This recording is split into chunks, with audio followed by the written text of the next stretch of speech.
Hi guys, I am on Route 4, just north of Concord,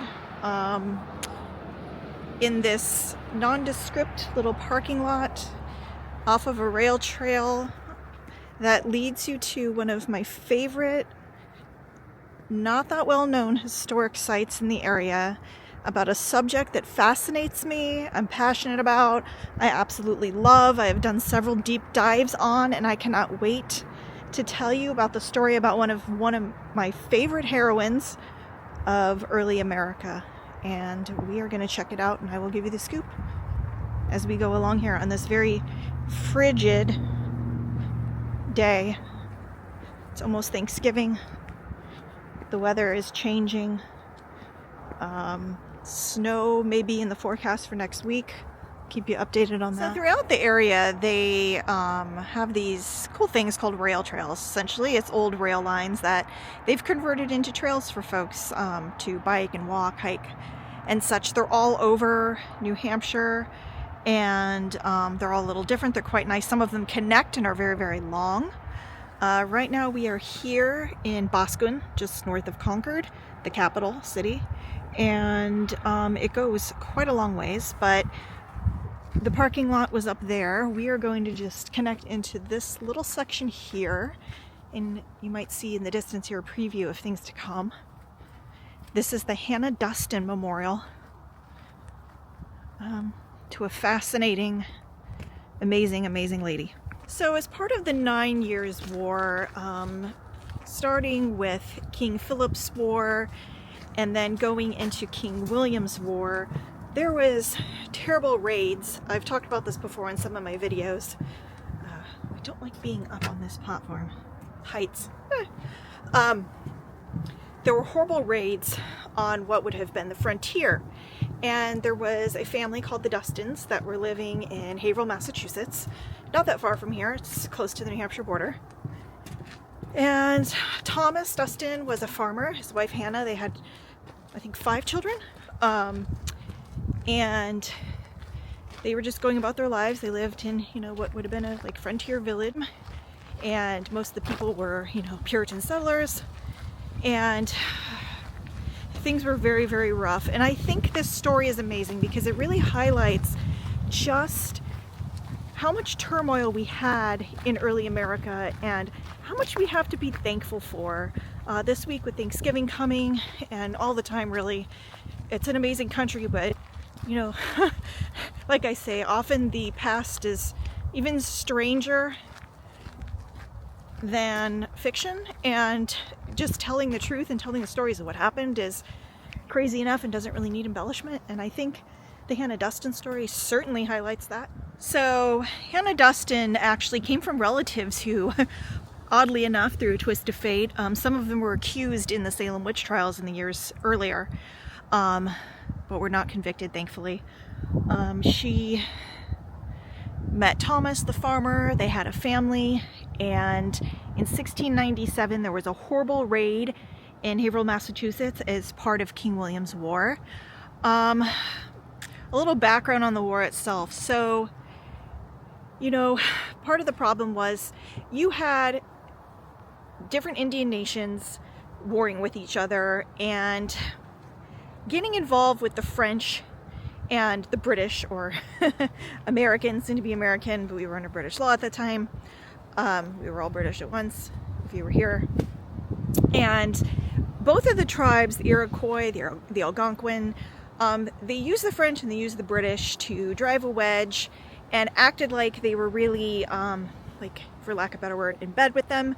But oftentimes it was just really about war within their own tribal nations.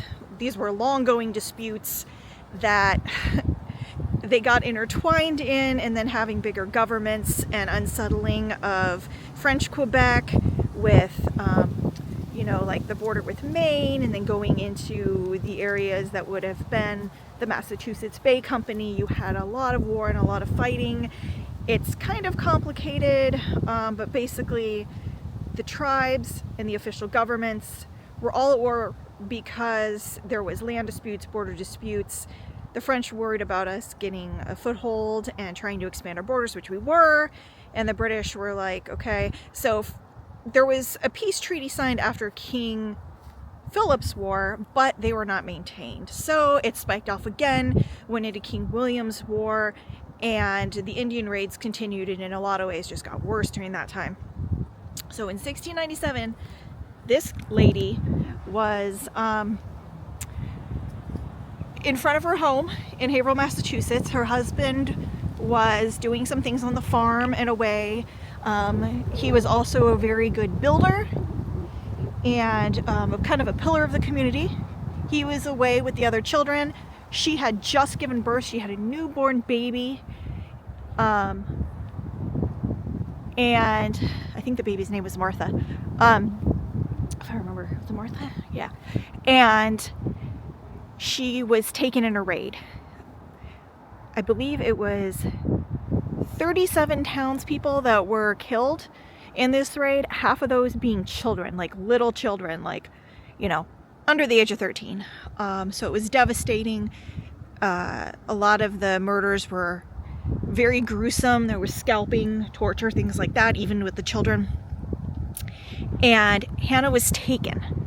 Her and her brand new newborn baby were taken, and they were marched, and they were going to be sent all the way up to Quebec, Canada. Now, there is a memorial in Haverhill. There's a museum. I will insert pictures at the end of this video showing you, and when the weather is better, I will take you guys there and do an in-depth thing on Hannah's life and show you the garrison that her husband helped build there, the beautiful original first period brick building, as well as the lovely memorial in Haverhill to her, and the museum, which actually holds some of the items from the story I'm about to tell you, including the hatchet and piece of cloth that Hannah used. So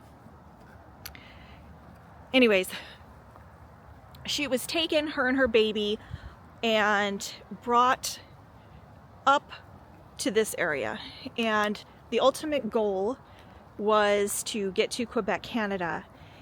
Well, on day 2 of their journey up following the river here, the Indians took her newborn baby and bashed her skull against a tree, killing the baby instantly. As a mother, I can't even imagine. Hannah, first of all, she had hormones rushing through her. She's a new mom. The euphoria that comes with that. All of the love you have for your child. The fear of what's going on in town that she left behind. Being dragged after seeing those attacks. And the PTSD must have been so strong in those times. And of course, it wasn't addressed. They didn't have the knowledge of things like that then. People were very tough. And death and destruction were all around them at the time.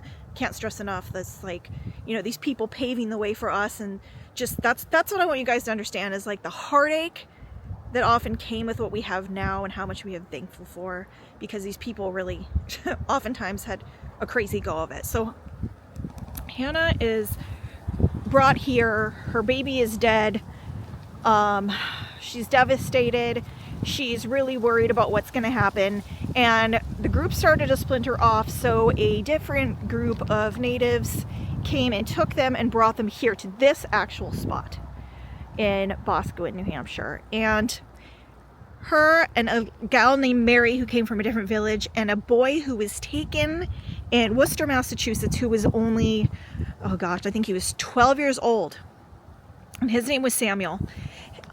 They were in this group now with them and the kidnappers. And Hannah devised a plan. She got with Mary and Samuel and she said, listen, they're going to kill us or we're not going to survive this. This is going to be treacherous. We've seen what can happen. And I've lost enough already. This is devastating. I need to get back to my children. I love my husband. What's he going to do without me? What are my other children going to do? So she did something crazy. She said, we're going to kill our captors. We're going to scalp them, because at the time there was a reward for scalps, financial reward. And we're going to bring them back to Cotton Mather, and we're as proof, and we're gonna get money, and we're gonna escape, and we're gonna get the heck out of here. So, as you can see here, this is kind of telling the story about that. That's what they did. They were able to actually see, this lists everybody. March 30th, 1697, midnight. That's the time, and this is the place. They fought back. They got those scalps. I know that's gruesome, and in the context of today, hard to believe and hard to hear, but there's expert level of badassery that went around with this grieving mama that honestly I can't imagine, but at the same time I do imagine, and it must have been difficult. But she did what she needed to do to survive and get back to other children, which is something that I identify with and I understand. So they did that. She stole a canoe that was right out here, and they went right back up, got back to Haverhill, which would be down there, and her husband was shocked. He thought he would never ever see her again, and her husband, who was an incredible guy and way ahead of his time as far as being an understanding dude for the era, because at the time women wouldn't typically be given money for scalps. It was like the men that would be given the money. The government had never, paid out money to a woman, and certainly there was no woman at the time that would do anything so fierce.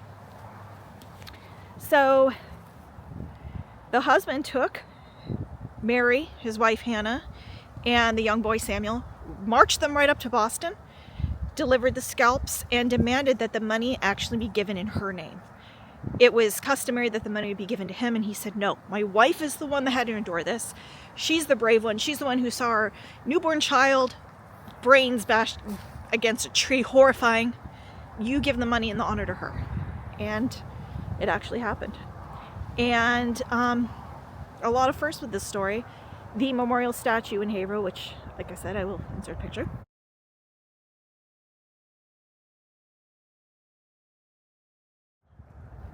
is the first monument in America to a woman.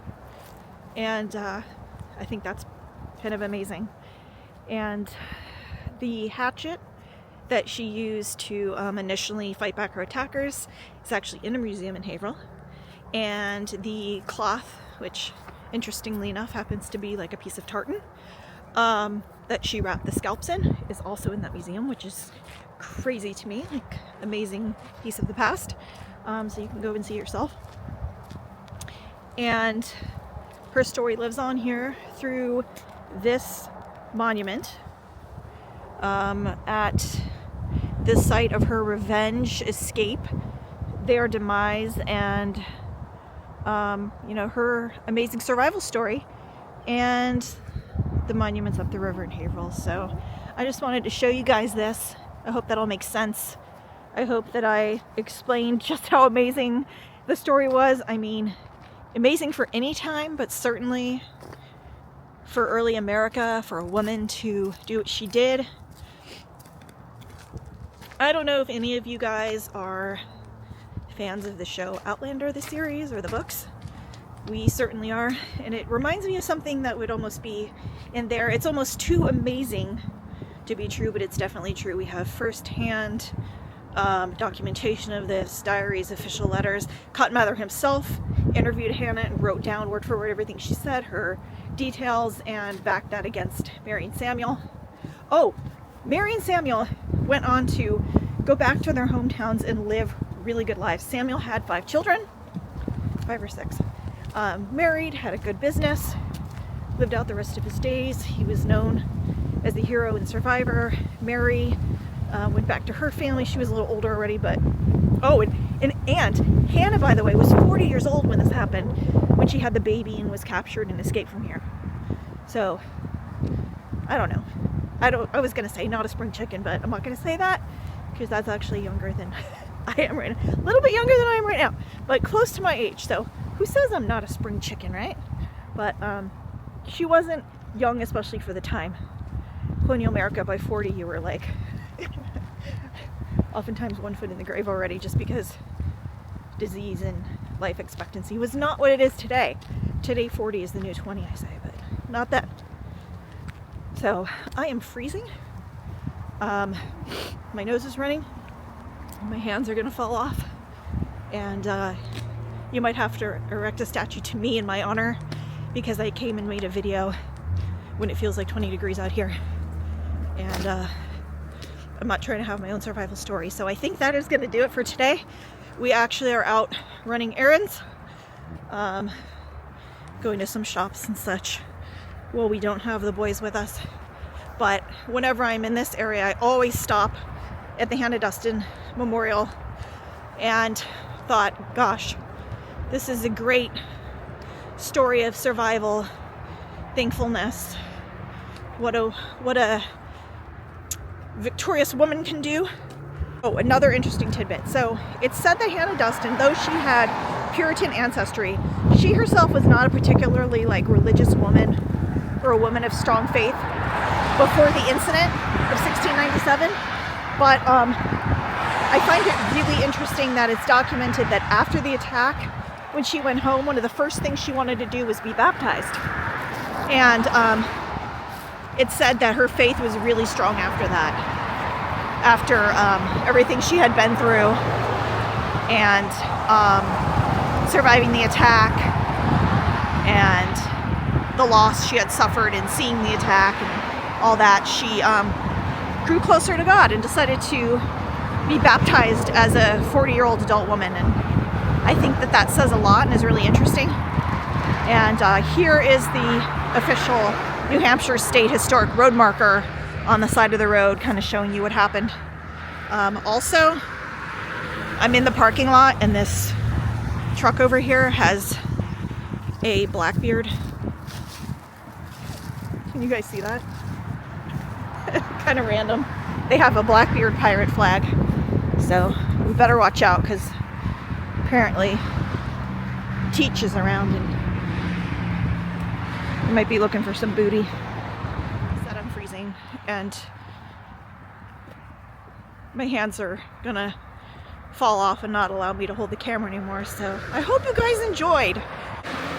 I think it's a story that is worth telling, and if you guys have any questions, drop them in the comments. I hope that all makes sense. Sometimes when I'm cold, I feel like I'm not maybe being as clear, so if I left anything out or you guys have any questions about anything, go ahead and comment.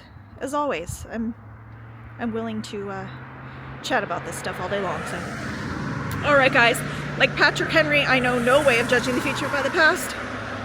Past telling me today that America was a hard-fought experiment, one worth preserving, and one that we should all be very proud of. Be a hero like Hannah Duston. Be brave.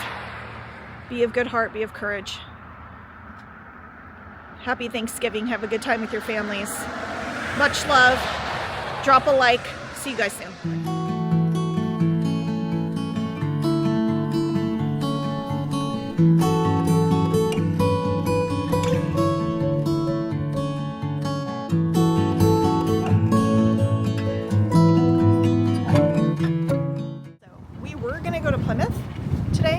Like show you guys more Plymouth and like talk about more stuff Thanksgiving, kind of get ready for it.